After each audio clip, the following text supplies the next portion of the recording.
Bismillahirrahmanirrahim. Ya, wahid.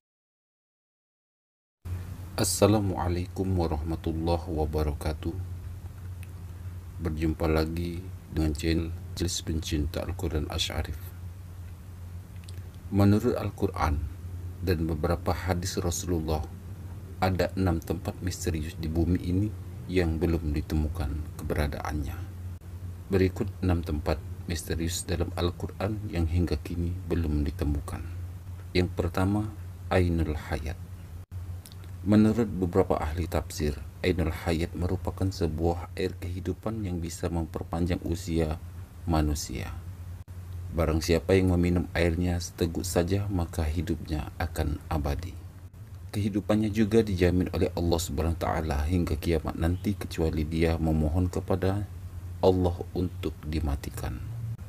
Sejumlah hikayat mengatakan bahwa Allah Subhanahu wa taala menciptakan dunia dan menurunkan beberapa tetes air dari surga ke dunia. Telaga Ainul Hayat hingga kini masih menjadi misteri karena belum ditemukan lokasinya.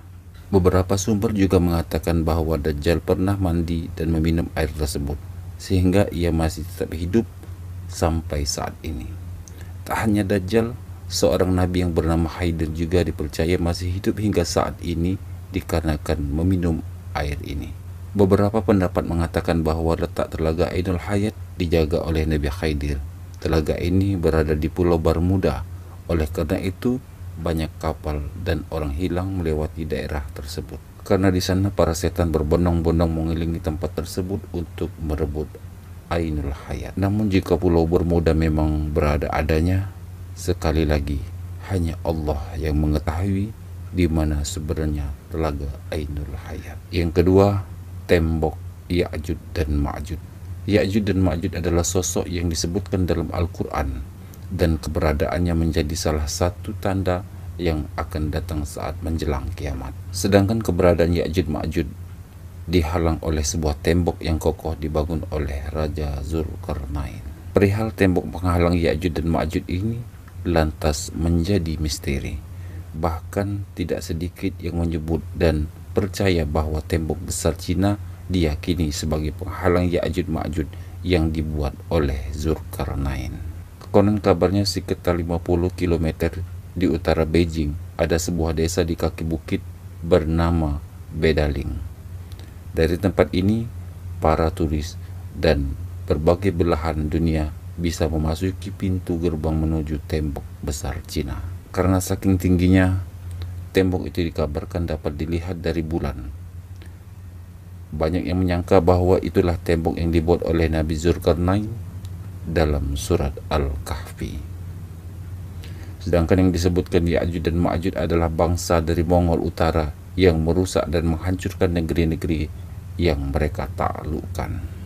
Syekh Hamdan bin Hamzah Abu Zaid, yakni seorang penulis dan peneliti tentang tembok Zulkarnain, meyakini bahwa tembok yang dibangun beliau adalah tembok Cina tersebut. Syekh Hamdi juga menyebutkan secara detail dan bukti-bukti penelitiannya ke dalam buku. Namun jika dilihat ulang secara fisik, terdapat perbedaan yang sangat jelas antara tembok yang dibangun Nabi Zulkarnain dengan tembok Cina. Tembok Cina terbuat dari susunan batu bata, sedangkan dalam Al-Quran disebutkan jika tembok Zulkarnain terbuat dari tumpukan besi yang dicampur dengan tembaga. Selanjutnya tembok Cina dibangun secara bertahap, secara ratusan tahun dari berbagai dinasti yang memerintah Cina, di antaranya dinasti Han dan Ming. Sementara itu, penjelasan Al-Quran, tembok ini dibangun oleh suku bangsa yang meminta pertolongan kepada Nabi Zulkarnain. Dan setelah selesai, beliau pun menyatakan tembok itu tidak akan bisa dilewati dan dilubangi oleh Ya'juj dan Ma'juj. Berbeda dengan penjelasan Syekh Hamdi bin Hamzah Abu Zaid Abdullah Yusuf Ali dalam tafsir The Holy Quran, menulis di Uzbekistan, tepatnya di distrik Hisar, sekitar 240 km di sebelah tenggara Bukhara, ada celah sempit di antara gunung-gunung batu. Letak jalur utama antara Turkistan ke India. Tempat itu kini bernama Bozgol Kana dalam bahasa Turki. Dahulu nama Arab dari tempat ini adalah Bab al-Hadid yang semuanya bermakna pintu gerbang besi. Yang ketiga, Pulau Dajjal dikurung. Dalam Islam, Dajjal dipercaya sebagai salah satu makhluk yang akan muncul di akhir zaman. Namun hingga saat ini lokasi Dajjal dikurung tidak ada yang mengetahuinya. Karena sangat minim informasi mengenai Dajjal tersebut, sejumlah orang kemudian berpendapat bahwa Dajjal dikurung di sebuah pulau bernama Socotra yang berada di Samudra Hindia. Kepulauan ini lokasinya berada 80 km dari sebelah timur dari tanduk Afrika dan 380 km selatan Jazirah Arab. Kepulauan lokasinya sangat terisolasi, sehingga 1/3 dari floranya tidak dapat ditemui di tempat lain selain di dunia, selain di kepulauan ini. Karena pendapat tersebut memiliki dalil yang kuat, sehingga banyak ulama yang tidak setuju jika Dajjal dikurung di Kepulauan Socotra. Yang keempat, kerajaan Nabi Sulaiman. Nabi Sulaiman alaihissalam merupakan putra dari Nabi Daud alaihissalam. Nabi Sulaiman dikenal sebagai raja yang kaya raya dan memiliki kekuasaan yang sangat luas sebagaimana dijelaskan dalam Al-Quran. Selain itu, Nabi Sulaiman dikisahkan memiliki istana yang sangat megah. Istana milik Nabi Sulaiman disebut Solomon Temple. Keberadaan istana Nabi Sulaiman sudah tidak ada karena telah runtuh kecuali hanya tembok sebelah barat yang tersisa dari bangunan kuil atau istana yang masih berdiri.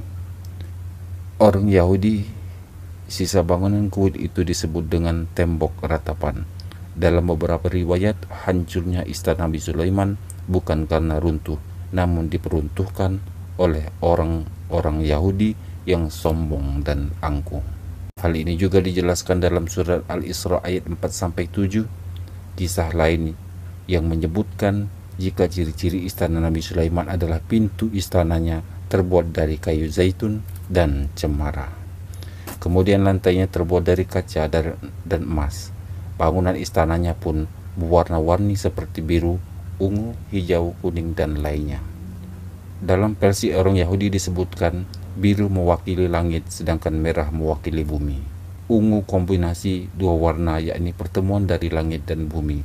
Konon di lingkungan istana Nabi Sulaiman terdapat bangunan lain seperti gapura di sebelah barat. Tak hanya itu, istana Nabi Sulaiman ini memiliki 32 pilar di pintu gerbangnya. Beberapa orang meyakini pondasi kuil Sulaiman kini berada di Masjid Al-Aqsa. Namun karena pondasinya sudah roboh, kuil ini tidak bisa dibangun lagi. Konon katanya istana kerajaan Nabi Sulaiman terletak di sebelah selatan, yaitu masjid yang dibangun oleh Khalifah Al-Walid dari dinasti Umayyah. Tetapi hingga saat ini keberadaan kerajaan Nabi Sulaiman tidak ditemukan keberadaannya ataupun sisa peninggalannya. Yang kelima, Jabal Kaf atau Gunung Kaf. Ceritakan Muhammad SAW pulang dari perjalanan Isra Mi'raj dari Sidrah Al-Muntaha di lapis langit ketujuh. Di tengah perjalanan Nabi melihat panorama yang sangat indah dari Jabal Kaf. Tampak sinar biru sehingga membuat Nabi Muhammad terpesona keindahan Jabal Kaf. Rasulullah kemudian mengajak malaikat Jibril mengunjunginya, dan ternyata sinar biru itu adalah gundukan gunung besar bernama Jabal Kaf atau Gunung Kaf. Al-Alusi, seorang ahli tafsir Quran, mengilustrasikan Jabal Kaf sebagai gunung yang tak tampak oleh mata biasa. Jabal Kaf adalah sejenis gunung berlapis yang memiliki hingga 70 lapisan. Ibnu Ashur mengatakan jika warna biru langit berasal dari pantulan cahaya biru Jabal Kaf. Di dalam Al-Quran sendiri, Jabal Kaf diabadikan dalam surat Kaf. Namun sampai saat ini tidak ada orang yang mengetahuinya. Yang keenam, Sumur Barhut. Sumur Barhut merupakan sebuah sumur yang masih menjadi misteri. Sumur Barhut diyakini ditinggali oleh bangsa jin. Lokasi sumur ini berada di lembah padang pasir bernama Barhut, Hadramaut, Yaman. Selain itu, sumur Burhut diyakini merupakan sebuah sumur dengan sumber mata air yang paling buruk di dunia. Sumur Burhut memiliki luas sekitar 100 meter dan memiliki kedalaman sekitar 250 meter. Sumur Burhut adalah sebuah legenda yang masih menjadi perdebatan hingga saat ini. Termasuk di sana ada lokasi di sampingnya ruh-ruh orang kafir. Banyak yang mengatakan jika sumur Burhut adalah lokasi awal mula kehancuran dunia dan menjadi tempat yang paling tidak bisa ditinggali. Nah, itu tadi merupakan 6 tempat misterius dalam Al-Quran yang hingga kini belum ditemukan. Wallahu a'lam bishawab.